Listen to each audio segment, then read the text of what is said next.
punta ka dito. Ito. Yun. Dito tayo. Yan, dito. Nose in yung aralin natin na parking. Okay. Stop ka muna dito. Okay. Stop muna. Stop. Okay. Yan, ito. No-nose in natin dyan yung sakyan mo, no? Sa pag nose in, pag ganito lang ang kalsada mo, 1 and 2, dalawa lang, sa halubungan lang halos. Una, tapat muna yung balikat mo dito sa unang kanto. Ito. Yes, tapat mo. Okay. Yan, stop. Then todo mong sakyan mo, todo mong manibela mo punta dyan. Yes. Mapupunta ka niyan doon sa isang sakyan. Punta ka doon. Yan. Ang style ngayon tinatawag na 2-point turn. Sige pa. Tingnan mo lang kung lalapit ka masyado. Okay, stop. Okay na yan. Then, todo manibela mo dito sa kanan. Tapos lagay mo sa reverse. Huwag mo kakalimutan lagay sa reverse. No. Lagay sa reverse. Then, angat lang tayo dyan. Angat mo ng konti. Yun, ganti pa. O, stop. Pwede na yan. O, todo mo na uling manibela mo dyan. Okay. Dahil lagay mo sa drive. Yan, todo manibela dyan ha. O, tinan mo siya kung aabutan mo siya. O, diba? Diretso ka lang. O, pag pumantay na, ganti pa. Stop. O, gitna manibela mo. 1, 2, dinabante ka.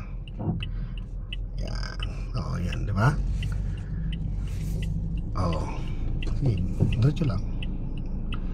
Okay. Stop na, hanggang stopper lang. No. O, ganun lang yung ano. Nakita mo? Hindi pwedeng pilitin. Hindi siya sasakyan. Nosin. Pag ang kalsada mo ay dalawa lang. Pwede mo siyang i-diretso kung ang kalsada mo ay 3 or more. 3, 4, 5 lanes. Pwede, direkta ka agad yun. Gaya ng ibang bansa, malapad yung ano. Pwede yung ganun na ano. Pero dito, kung ano sir, malayo yung ano, yung bell, 2 lane. 2 lane. Tapos malayo yung bell, hindi pa rin ba sakto yun? Pwede dalawang, hindi mag-eksakto yun. Mahirapan ka lang. Pwedeng gawin ng direktahan yun ng mga professional na ano. Pag magaling ka sa mga nipisan, pwede yan. Kaya lang, mag-a-adjust ka pa rin. Pagpasok mo sa loob, adjust ka, atras ka na naman. So para isa na lang adjust. Hindi siya saktong ano na yung dito ba? Hindi, kasi dadalawang lane yun. May mga lane na malapad, kayang i-direkta, pero ang dapat doon mga gamay mo na yung sakyan. Parang gamay mo na yung sakyan mo, nagagawa mo na yan. Ito na mo siyang ginagawa niya, 2-point turn din. Dito siya pa-park, mabanting mo na siya ng konti. Tapos banti siya uli. Pero dito na siya nag-park, hindi na nose.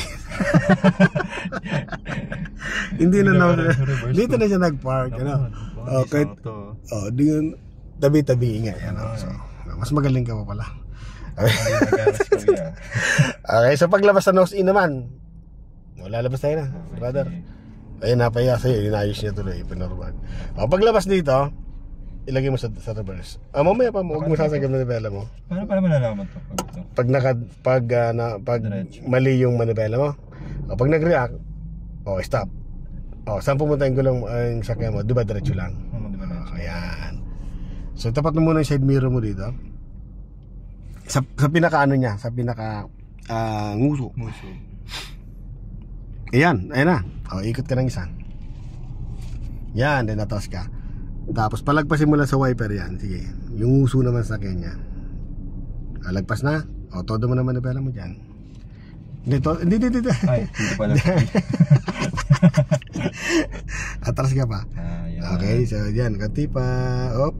Ganti pa. Sige, ano mo to? Lapit ka pa. Stop. Sagad mo na pala dito.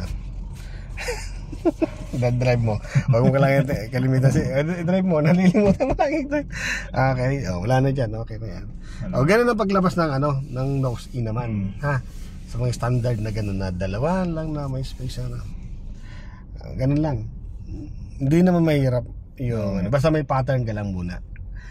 Pag wala kang pattern, edi bago makuha mo yun, edi mga ilang buwan mo gawin practice.